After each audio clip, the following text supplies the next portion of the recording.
So guys, so katatapos ko lang po magdilig dito sa bahay natin or sa garden dito sa bahay. And sorry, nakastand ang phone ko kaya ayan, bumabangga yung stand. So, tulad ng sinabi ko, habang nagdidilig ako, nakita ko or napansin ko na pwede nang pitasin yung iba sa mais. So, pitas tayo ng mais. Laga tayo ngayon.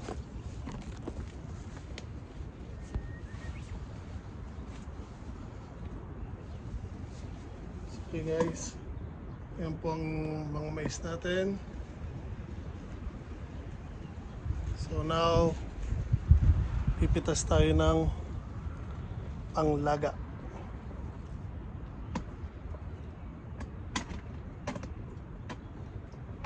Wait lang po ha, lagot yung cameraman. So tulad ng sabi ko,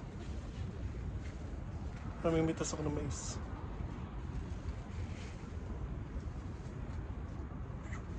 Sinabi itong talo.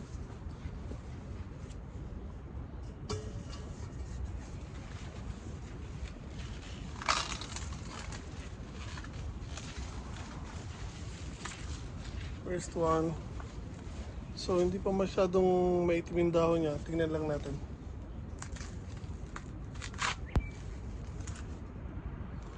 Eh, may kaibigan pa tayo.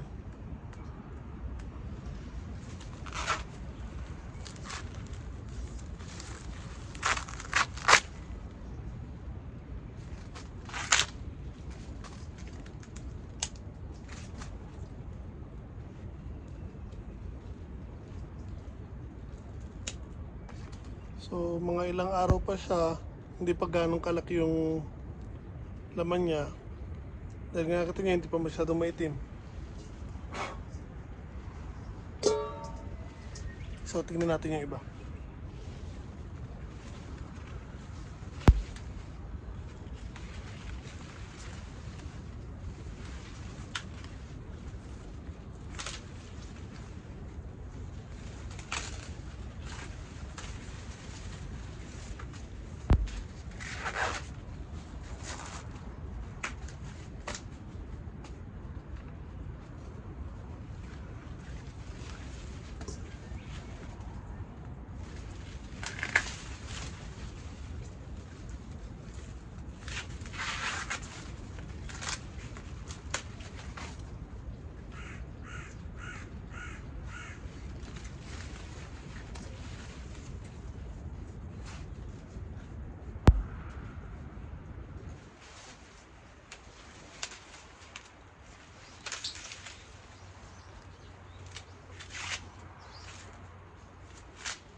guys.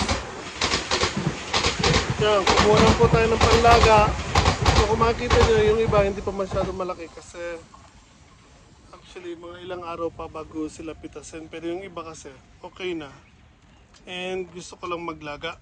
Kaya try natin kung matamis ba siya o hindi. So now, laga natin to.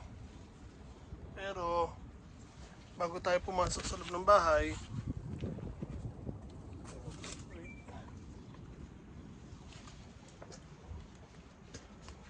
may nakita akong ilang kamatis na pitasin na. So pitasin na natin sila, baka maunahan pa tayo ng uod. Okay. So golden tomato, dalawa.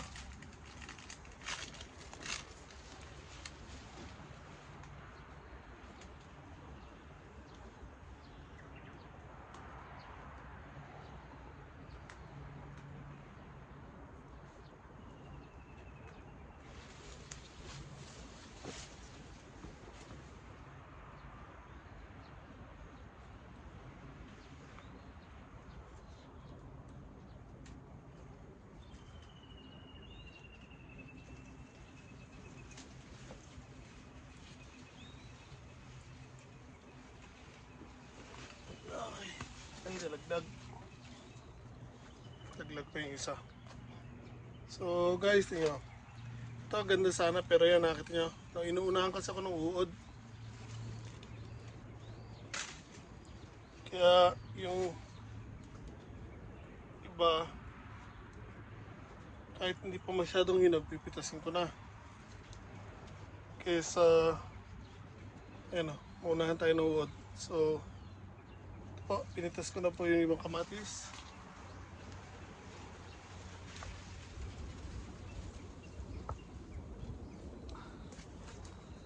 Okay, so meron pa rin mga mini tomato pero hindi mo natin kailangan yan. Ito lang po. So pumitas ako ng kamatis. Ay, laglag na naman. Mais. Meron din talong na pitasin kung tutusan pero may talong pa ako sa bahay. So, ito guys, oh. Tignan na natin itong mais na tanim natin. Again, maaga pa para pitasin sila pero gusto ko lang tignan ko anong lasa ng mais natin. So, gusto ko lang maglaga. So, marami pa naman niya kaya okay lang. Bumawas lang tayo ng 10 piraso. Siya na, nakastand pa yung phone ko. So, habang nagdidilig ako doon sa harapan, may nakita rin ako isang melon. So, ayan. Again, hindi ko siya pinipitas. Once na bumitaw na to, doon ko siya kinukuha. So, okay guys. So, ganito na lang po. Sana po nagkasunin po simpleng binagi. Pitas lang po tayo ng konting gulay. Mais. May melon pang isa. Again, meron pa tayo ibang mga gulay. Beans. Talong. Pero hindi ko po kailangan. Meron pa ako sa loob. So, ingat po tayo lahat palagi.